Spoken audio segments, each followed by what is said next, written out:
Hello friends, आपका स्वागत है टेस्ट आईक्यू में।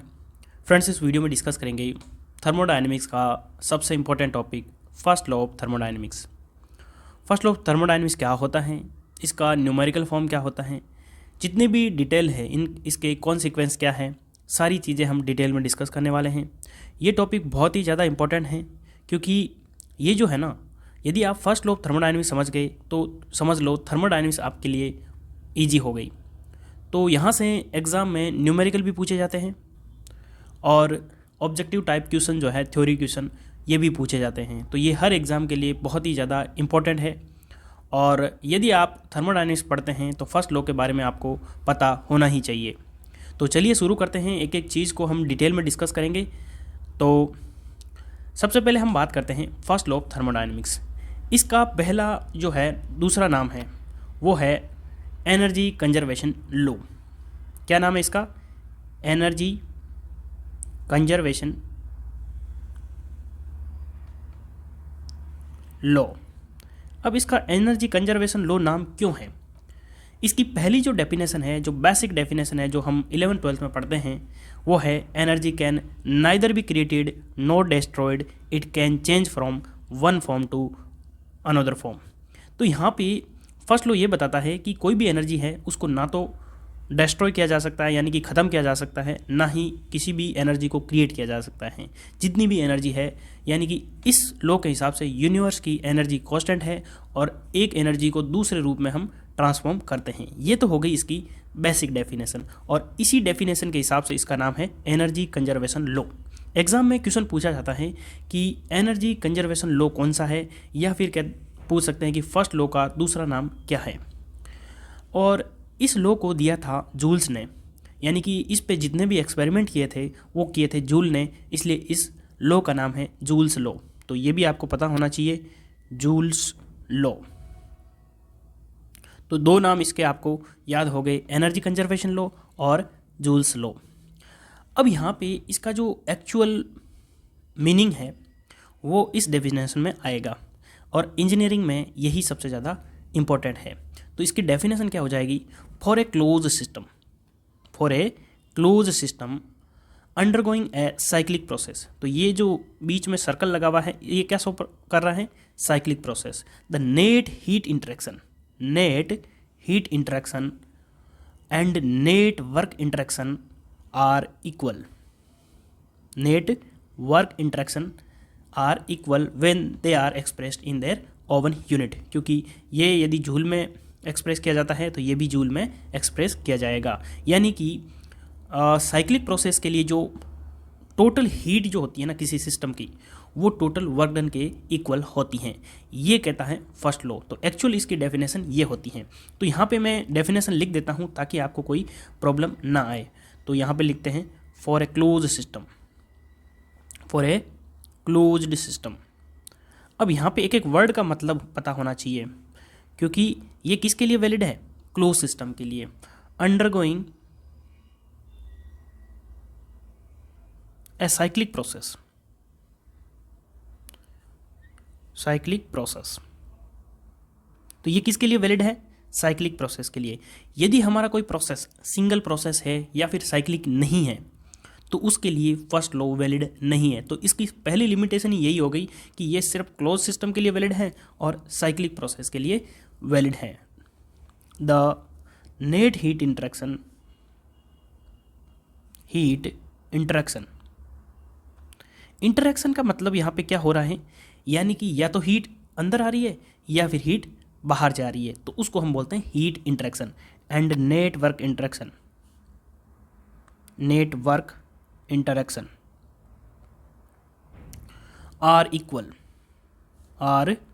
Equal when they are expressed in their own unit. तो यहाँ पे आपको फर्स्ट लॉ की बेसिक डेफिनेशन और आपको जो है जनरल फॉर्म पता चल गई। और इसकी पहली लिमिटेशन यही है कि ये सिर्फ और सिर्फ साइक्लिक प्रोसेस के लिए वैलिड है और क्लोज सिस्टम के लिए वैलिड है। और ये जो इक्वेशन है, इसको मैं इक्वेशन नंबर 1 दे देता हूँ। ये किसके लिए वैलिड है? ये वैलिड है रिवर्सिबल प्रोसेस, रिवर्सिबल प्रोसेस और इरिवर्सिबल प्रोसेस, इरिवर्सिबल प्रोसेस, ये दोनों के लिए वैलिड है। ये जनरल इक्वेशन है किसकी? First law of thermodynamics. अब यहाँ पे हम इसके कुछ एप्लीकेशन देखते हैं जिससे पता चलेगा कि फर्स्ट लॉ यूज़ कहाँ पे होता है। यहाँ पे मैं आपको एक पीवी डायग्राम बना के बताता हूँ। ये आपका हो गया पीवी डायग्राम। अब यहाँ पे मैं 2 पॉइंट लेता हूँ। जैसे मान लो ये आपका एक पॉइंट है और ये यहाँ पे दूसरा पॉइंट है। जो कोई प्रोसेस है 1 से 2 इस पाथ से जाता है, इस पाथ को मैं ए नाम दे देता हूँ, और फिर यहाँ से कोई एक पाथ दूसरा है जो बी पाथ हो सकता है, ठीक है, ये आपका ए पाथ हो गया। और कोई तीसरा पाथ जो है ये आपका हो सकता है, इधर से भी हो सकता है, मान लो ये डायरेक्ट सी पाथ हो गया। तो यहाँ पे हीट जो होगी ना, हीट, ये सभी पाथ के लिए डिफरेंट होगी, डिफरेंट फॉर डिफरेंट पाथ। इसका मतलब क्या हो गया? इसका मतलब ये है कि जो हीट है हमारी वो पाथ फंक्शन है, यानी कि वो पाथ पे डिपेंड करती है। तो मैं यहाँ पे लिख सकता हूँ heat is a path function, और वर्क जो होता है वो भी पाथ फंक्शन होता है, वो भी पाथ पे डिपेंड करता है। फिर हम बात करते हैं एनर्जी जो है वो एक प्रोसेस से 1 से, देखिए 1 से ए आएगा, ए से 2 आएगा, और दूसरा प्रोसेस क्या है 1 से बी आएगा और बी से 2 आ जाएगा, ठीक है। इन दोनों पाथ के लिए जो आपका एनर्जी होगा, या तीनों के लिए मैं बात करूं, energy is same for all process, all path कह सकता हूं मैं, या प्रोसेस कह सकता हूं। तो इसका मतलब एनर्जी क्या है? एनर्जी एक आपका प्रॉपर्टी हो गई, वो पाथ पे डिपेंड नहीं करती। तो ये क्या हो गया? ये पाथ फंक्शन नहीं है, और जो पाथ फंक्शन नहीं होता है वो क्या होती है? प्रॉपर्टी। और हीट जो है वो प्रॉपर्टी नहीं है, वो पाथ फंक्शन पे डिपेंड करती है। तो ये आपको ध्यान रखना है कि heat and work our path function, और जितनी भी प्रॉपर्टी है, जैसे मैं बात करी अभी एनर्जी की, तो ये क्या है? प्रॉपर्टी, और ये पाथ पे डिपेंड नहीं करती। ये तो एक प्रोसेस के लिए सेम ही होती है, यानी 1 से 2 जाएंगे, चाहे ए से जाए, बी से जाए, चाहे सी से जाए, तो सभी के लिए ये सेम होती हैं। अब हम जो हमारा साइक्लिक प्रोसेस है उसका फाइनल रिजल्ट देखते हैं। तो हमारा जो नेट हीट इंटरेक्शन था, net heat interaction is equal to net work interaction. तो यहाँ पे नेट हीट और नेट इंटरेक्शन का साइक्लिक इंटीग्रेशन हटाएंगे तो यहाँ पे हमारा जो रिजल्टेंट आता है वो आता है डी एनर्जी सिस्टम की, D E plus del W. अब यहाँ पे देखिए, मैं क्यू के लिए डेल क्यू लिख रहा हूँ और वर्क के लिए डेल डब्ल्यू लिख रहा हूँ, और जो एनर्जी है उसके लिए मैं डी ई लिख रहा हूँ। ये क्या शो करता है? यहाँ पे बहुत सारे स्टूडेंट को कन्फ्यूज़न हो सकता है, इसलिए मैं यहाँ पे बता देता हूँ ताकि आपको कोई डाउट नहीं रहे। ये जो डेल है ना, ये इन एग्जैक्ट डिफरेंशिएबल है, इन एग्जैक्ट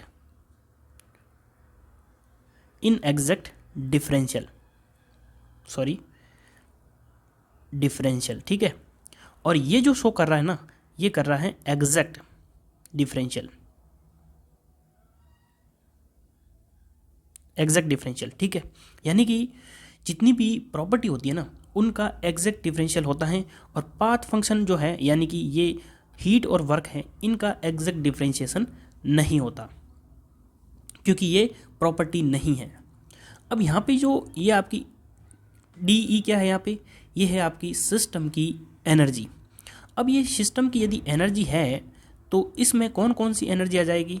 तो हमारी काइनेटिक एनर्जी आ जाएगी, पोटेंशियल एनर्जी आ जाएगी, और आपकी इंटरनल एनर्जी आ जाएगी। इंटरनल एनर्जी को हम यू से रिप्रेजेंट करते हैं। अब यहाँ पे मैं एक एजम्पशन लेता हूँ। एजम्पशन क्या है कि जो हमारा सिस्टम है उसकी काइनेटिक एनर्जी और जो आपकी पोटेंशियल एनर्जी है वो क्या है, इसको मैं नेगलेक्ट मान लेता हूँ।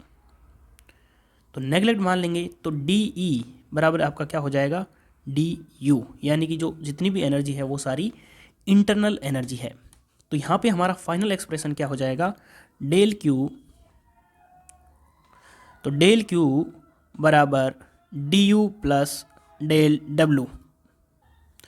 तो यहाँ पे देखिए ये जो आपका एक्सप्रेशन है ना, ये आ गया फर्स्ट लॉ का जनरलाइज्ड इक्वेशन। ये इक्वेशन आपको याद रखनी है, एग्जाम में यहाँ से क्वेश्चन डायरेक्ट पूछा जाता है और न्यूमेरिकल भी पूछा जाता है। डेल क्यू की वैल्यू डेल डब्ल्यू की वैल्यू पूछ लेंगे, दे देंगे, और आपको इंटरनल एनर्जी पूछ लेंगे। यानी कि ये जो इक्वेशन है ना, यहाँ पे तीनों में से दो वैल्यू दे देंगे और एक वैल्यू आपको यहाँ पे पूछ सकते हैं, और या फिर आपको डेफिनेशन डायरेक्ट पूछ सकते हैं। अब ये जो इक्वेशन है ना, ये रिवर्सिबल और इरिवर्सिबल प्रोसेस दोनों के लिए वैलिड है। अब आप बात करते हैं, सबसे पहले हमने डेफिनेशन में देखा था कि फॉर ए क्लोज सिस्टम, तो ये इक्वेशन जो है ये वैलिड किसके लिए रहेगी? क्लोज सिस्टम के लिए। और क्लोज सिस्टम के लिए वर्क डन जो होता है ना, डेल क्यू बराबर, सॉरी डेल क्यू का लिख रहा हूँ मैं, डब्लू बराबर होता है, या डेल डब्लू बराबर पी डी वी वर्क होता है। ये किसके लिए होता है? क्लोज सिस्टम के लिए। अब यदि आपको ये चीज़ पता नहीं है तो मैंने जो पिछले वीडियो बताए थे वहाँ पे वर्क डन जो है ओपन सिस्टम के लिए और क्लोज सिस्टम दोनों के लिए डिटेल में समझाया है। तो जितने भी वीडियो हैं थर्मोडायनेमिक्स की प्लेलिस्ट में जाइए और सीक्वेंस से देखिए, ताकि एक एक चीज़ आपको क्लियर हो सके। मैंने सबसे पहले बेसिक कंसेप्ट ऑफ थर्मोडायनेमिक्स बताया है, उसके बाद में वर्क डन, हीट, वो सब समझाया है। तो इसलिए सीक्वेंस से वीडियो देखिए ताकि आपको कोई डाउट नहीं रहे। तो अब हम बात करते हैं कि डेल डब्ल्यू की जगह मैं क्या लिख देता हूँ? पी डी वी लिख देता हूँ। तो हमारी इक्वेशन क्या थी? डेल क्यू बराबर D U plus del W. अब मैं क्या करता हूँ? डेल क्यू बराबर D U plus P D V कर देता हूँ। पी डी वी, यदि मैं यहाँ पे पी डी वी लिख देता हूँ और मैं इसको इक्वेशन नंबर 3 नाम दे देता हूँ, तो ये इक्वेशन वैलिड किसके लिए होती है? तो ये वैलिड फॉर, अब यहाँ पे हम बात करते हैं, ये सिर्फ रिवर्सिबल प्रोसेस के लिए वैलिड है। रिवर्सिबल प्रोसेस, क्योंकि जो हमारा वर्क डन है डेल डब्ल्यू बराबर पी डी वी, ये जो है ये रिवर्सिबल प्रोसेस के लिए ही वैलिड है। तो यहाँ पे एक तो ये हो गया। दूसरा ये है कि हमने शुरुआत में ही देखा था फॉर ए क्लोज सिस्टम, तो valid for close system, closed system. ये एजम्पशन जो है ना, एग्जाम में ऑब्जेक्टिव के रूप में पूछ सकते हैं। और यहाँ पे वर्क डन की बात हो गई है, तो सबसे पहले हमने डिस्कस किया था, जब वर्क डन का वीडियो देखा उसमें मैंने डिटेल में आपको बताया है कि जब वर्क डन हम किसको मानेंगे? जब वो बाउंड्री को क्रॉस कर जाता है। जैसे मान लो मैंने आपको ये भी एग्जांपल दिया था कि यदि हमारी ये बैटरी है और उसके बाद में यहाँ पे मोटर लगा दी, और उसके बाद में यदि मैंने फ़ैन लगाया है, तो यदि हम इसको सिस्टम मानते हैं इतना ही, तो ये तो क्या हो जाएगा? वर्क डन यहाँ पे मिल जाएगा। और लेकिन पूरे को हम सिस्टम मान लेते हैं तो हमारा वर्क डन कंसीडर नहीं किया जाएगा। तो यहाँ पे एक एजम्पशन क्या मान सकते हैं कि it should be crosses the boundary, cross the boundary, यानी कि वर्क डन तभी कंसीडर किया जाएगा जब ये बाउंड्री को क्रॉस करेगा। तो यहाँ पे ये इक्वेशन आपको याद रखनी है, ये तो याद रखनी ही है। इसके साथ में क्लोज सिस्टम के लिए, रिवर्सिबल प्रोसेस के लिए डेल क्यू बराबर D U plus del W, जहाँ पे डेल क्यू क्या है? हीट है, डी यू इंटरनल एनर्जी है, और पी डी वी जो है आपका वर्क डन क्लोज सिस्टम के लिए है। तो यहाँ तक आपको समझ में आ गया। जैसे हमने यहाँ पे देखिए बेसिक जो चीज़ें हैं थर्मोडायनेमिक्स की फर्स्ट लॉ की, ये यहाँ पे कंप्लीट हो गई है। लेकिन हम आगे एडवांस में देखें तो यहाँ पे देखिए यदि हम ये किसी अलग अलग प्रोसेस के लिए देखते हैं तो हीट का फॉर्मूला हमारे लिए क्या आता है? वर्क डन हमने यहाँ पे अप्लाई कर दिया। अब यदि हम कांस्टेंट प्रोसेस के लिए देखते हैं, कांस्टेंट वॉल्यूम के लिए देखते हैं, कांस्टेंट टेम्परेचर के लिए देखते हैं, कांस्टेंट प्रेशर के लिए देखते हैं, तो अलग अलग प्रोसेस के लिए देखेंगे तो वहाँ पे हीट का फॉर्मूला अलग अलग आएगा। तो वो हम डिटेल में डिस्कस करते हैं। तो हीट के लिए अलग अलग प्रोसेस के लिए एक्सप्रेशन क्या होगा? सबसे पहले हम देखते हैं फॉर कांस्टेंट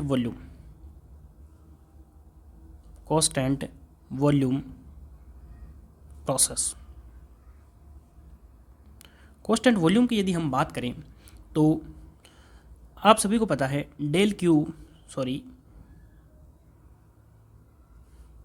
डेल क्यू बराबर D U plus P D V. अब यहाँ पे आप देखोगे यदि हमारा वॉल्यूम कांस्टेंट है तो डी वी बराबर क्या हो जाएगा, 0। तो ये जो हमारा पी डी वी है ये क्या हो जाएगी, इक्वेशन 0 हो जाएगी। तो डेल क्यू बराबर क्या आ जाएगा आपके पास, डेल क्यू बराबर आ जाएगा आपके पास डी यू। और डी यू का फॉर्मूला क्या होता है, तो ये होता है आपके पास डी यू बराबर M C V D T. क्या होता है, M C V D T. तो हमारा फाइनल एक्सप्रेशन जो है वो ये आ जाएगा।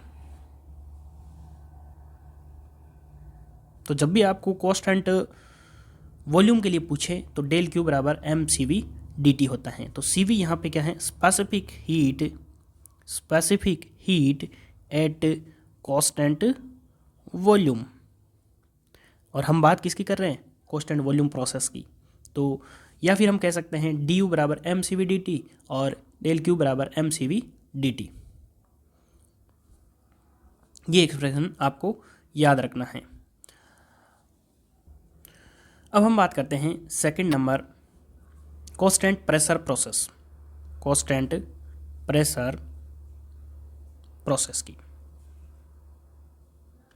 यदि हमारा प्रोसेस जो है वो कांस्टेंट प्रेशर पे है तो अभी हमने देखा था डेल क्यू बराबर D U plus P D V होता है। ये तो एक्सप्रेशन आपको याद हो गया है। अब यहाँ पे यदि हमारा प्रेशर कांस्टेंट है, क्या है, प्रेशर यदि हमारा कांस्टेंट है तो मैं इसको क्या लिख देता हूँ, डेल क्यू, थोड़ा सा ध्यान से समझना आपको, डी यू प्लस, अब पी को मैं अंदर भी डाल दूँ क्या फ़र्क पड़ जाएगा। जैसे मान लो 2x है, ठीक है, इसका मैं डिफ्रेंशिएशन करूँगा तो डिफ्रेंशिएशन किसका होगा, x का होगा। 2 तो आपका क्या है, कांस्टेंट है, तो मैं इसको dx 2dx लिख दूँ या फिर d2x लिख दूँ, दोनों में कुछ फ़र्क है क्या, नहीं फ़र्क है। तो मैं यहाँ पे क्या कर देता हूँ, dpv लिख देता हूँ। और सिमिलरली मैं इस पूरे के लिए कर देता हूँ, तो d बाहर ले लेता हूँ, u प्लस pv लिख देता हूँ। तो यहाँ तक आपको कोई दिक्कत नहीं है। अब यहाँ पे मैंने आपको जब एंथैल्पी पढ़ाई थी, एंथैल्पी क्या होती है, एंथैल्पी होती है total heat content of the system. ये मैंने आपको कई बार बताया था। और H बराबर होता है, कैपिटल H की बात करूँ, एंथैल्पी U प्लस PV होता है। ये मैंने आपको एंथैल्पी का एक छोटा सा वीडियो बनाया था, यदि वो वीडियो आपने नहीं देखा है तो उसको ज़रूर देख लेना। लेकिन यहाँ पे मैंने आपको समझा दिया है H बराबर U प्लस PV। तो यहाँ पे मैं लिख सकता हूँ डेल क्यू बराबर DH, यानी कि एंथैल्पी हमारी कब इक्वल होगी, जब हमारा कांस्टेंट प्रेशर प्रोसेस होगा। और डी क्यू बराबर क्या हो सकता है, डेल क्यू बराबर, यहाँ पे यदि हमारा प्रेशर कांस्टेंट है तो क्यू बराबर एम सी डेल्टा टी होता है, एम सी डेल्टा टी होता है, तो M C P delta T हो जाएगा। क्या हो जाएगा, डेल क्यू बराबर M C P delta T. तो हम कह सकते हैं डी एच बराबर M C P delta T या डी टी कह सकते हैं, एक ही बात है। तो ये एक्सप्रेशन आपको याद रखना है। ये वैलिड कब होगा, जब हमारा प्रेशर कांस्टेंट होगा। तो पिछले जो है यदि हमारा कांस्टेंट वॉल्यूम था तो डी क्यू बराबर क्या आया था, डी यू आया था, और डी क्यू क्या होता है, एम सी डेल्टा टी होता है। तो यदि हमारा प्रेशर कांस्टेंट वॉल्यूम था तो हमने यहाँ पे सी वी कर दिया था, तो इसलिए डी वी की वैल्यू भी क्या आ जाएगी, M C V D T, और यहाँ पे सी पी डी टी आएगा, यानी कि specific heat at constant pressure. तो ये एक्सप्रेशन आपको याद रखना है, डी क्यू बराबर M C P D T, और ये भी आपको याद रखना है डी एच बराबर M C P D T. ये कब वैलिड होगा, ध्यान रखना, ये वैलिड तब होगा जब हमारा प्रेशर कांस्टेंट होगा। ये सारी चीज़ें आपको एक साथ याद रखनी है, यानी कंसेप्ट के साथ में याद रखना, रटना नहीं है आपको, क्योंकि रटोगे तो डी एच बराबर यहाँ पे M C P D T हो गया, या फिर कह सकते हैं डी क्यू बराबर M C P D T हो गया, और पिछले में हुआ था M C V D T. लेकिन क्यों हुआ था, ये प्रेशर, ये आपके प्रोसेस पे डिपेंड करता है। अब हम बात करते हैं कांस्टेंट टेम्परेचर की। अब हम बात करते हैं कांस्टेंट टेम्परेचर की, प्रोसेस की। अब यदि मैं बात करूं कांस्टेंट टेम्परेचर की, हमारा जो इक्वेशन था वो क्या था, डी क्यू या फिर डेल क्यू लिख सकते हैं। यहाँ पे देखिए, लिखने में कभी कभी हम लिख देते हैं, लेकिन एक्चुअल में डेल क्यू बराबर होता है D U plus del W या फिर पी डी वी, ठीक है। अब यहाँ पे एक चीज़ आपको ध्यान रखना है कि यदि हमारा टेम्परेचर कांस्टेंट है, तो कांस्टेंट टेम्परेचर है, तो डी यू बराबर अभी हमने देखा था डी यू बराबर क्या होता है, इंटरनल एनर्जी जो है उसका एक्सप्रेशन क्या आया था, M C V D T आया था, M C V D T.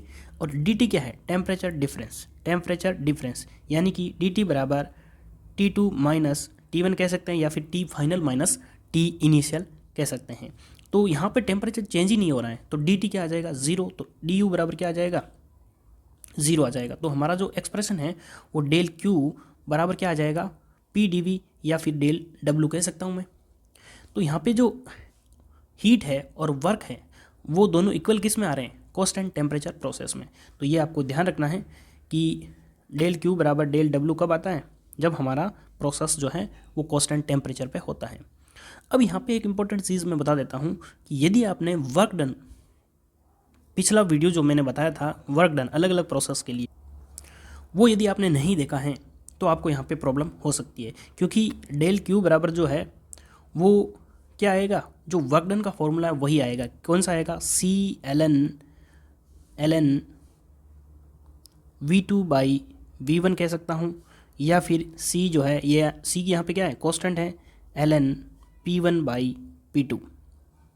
ये एक्सप्रेशन आया था और ये आपको याद है यदि आपने पिछले वीडियो देखा था। और सी बराबर मैं क्या लिख सकता हूँ, यदि हमारा कांस्टेंट टेम्परेचर है, पी वी बराबर क्या होता है, M R T, T constant है तो पी वी बराबर कांस्टेंट हो जाएगा, तो पी वन वी वन बराबर पी टू वी टू हो सकता है, या फिर एम आर टी हो सकता है। टी की जगह टी वन भी लिख सकता हूँ और टी टू भी लिख सकता हूँ, क्योंकि हमारा टेम्परेचर कांस्टेंट है। तो सी की वैल्यू यहाँ पे कुछ भी पुट कर सकते हैं इन चारों में से, और लेकिन एक्सप्रेशन जो है वो सेम आ जाएगा।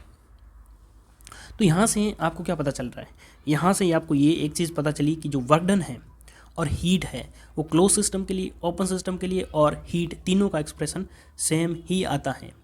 लेकिन आपको ध्यान रखना है कि जितने भी वीडियो हैं वो सीक्वेंस से देखने हैं, क्योंकि यदि आपको ये चीज़ नहीं पता चली है तो आपको लगेगा कि समझ में नहीं आया यहाँ पे ये क्यों लिख दिया। तो पिछले वीडियो में मैंने वर्क डन को डिटेल में समझाया था, और क्लोज सिस्टम के लिए कांस्टेंट टेम्परेचर जब होता है तब वहाँ पे जो हमारा वर्क डन का फॉर्मूला आता है वो यही आता है, डेल क्यू डेल डब्ल्यू बराबर यहाँ पे लिख सकता हूँ मैं P one V one L N V two by V one, ये एक्सप्रेशन आता है। और पी वन वी वन की जगह मैं पी टू वी टू भी लिख सकता हूँ, एम आर टी वन लिख सकता हूँ, एम आर टी टू लिख सकता हूँ, और L N V two by V one को मैं P one by P two भी लिख सकता हूँ।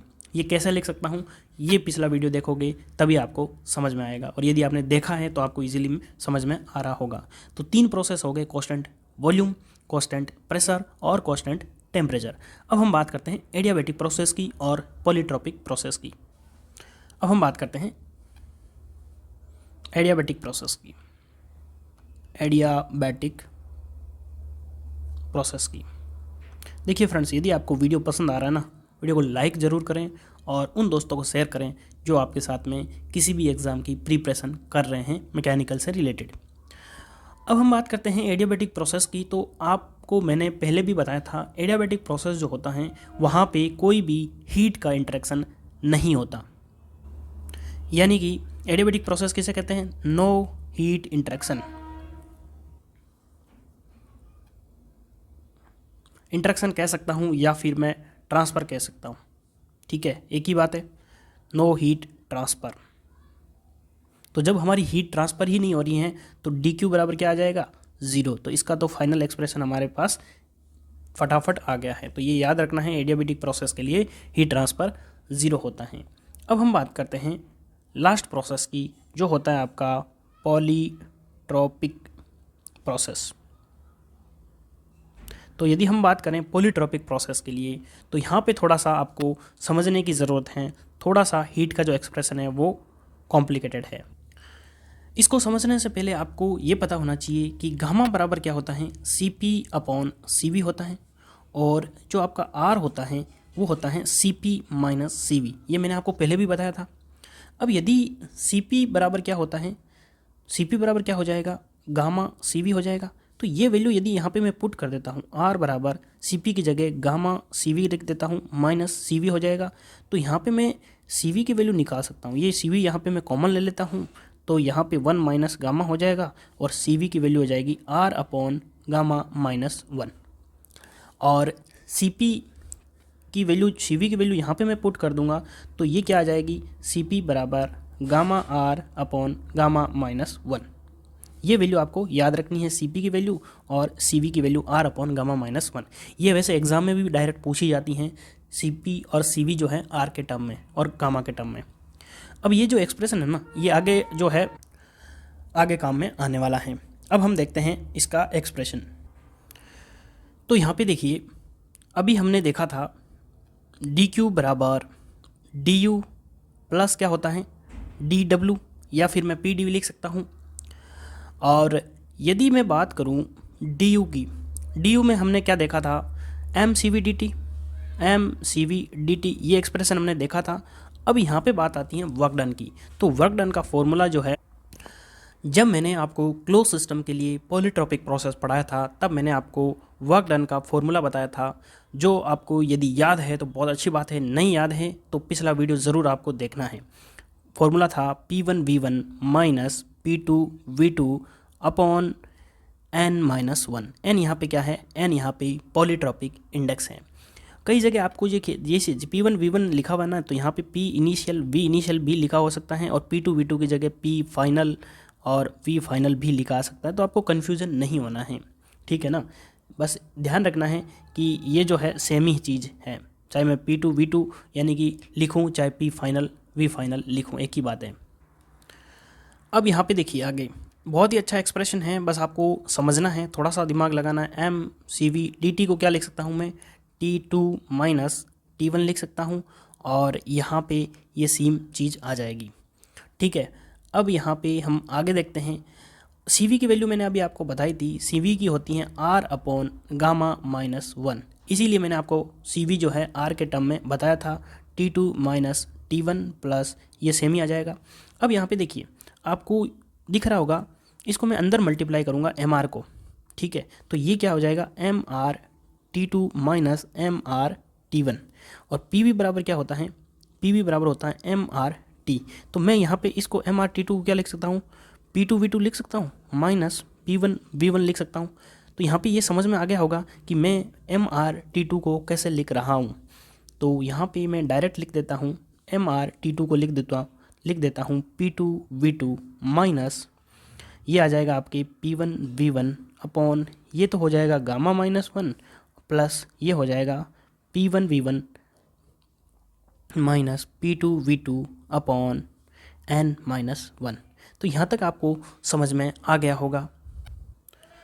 अब यहाँ पे थोड़ा सा आपको समझना है, देखिए ये जो P2V2 है ना, मैं इसको P1V1 माइनस P2V2 लिखूँगा तो यहाँ पे एक माइनस आ जाएगा।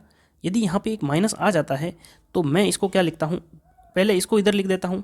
देखिए थोड़ा सा आपको ध्यान से समझना है, पहले एक्सप्रेशन में ये लिख देता हूँ P1V1 minus P2V2 upon n-1, और इसको मैं माइनस कॉमन ले लूँगा तो ये भी हो जाएगा P1V1 minus P2V2 upon gamma minus 1।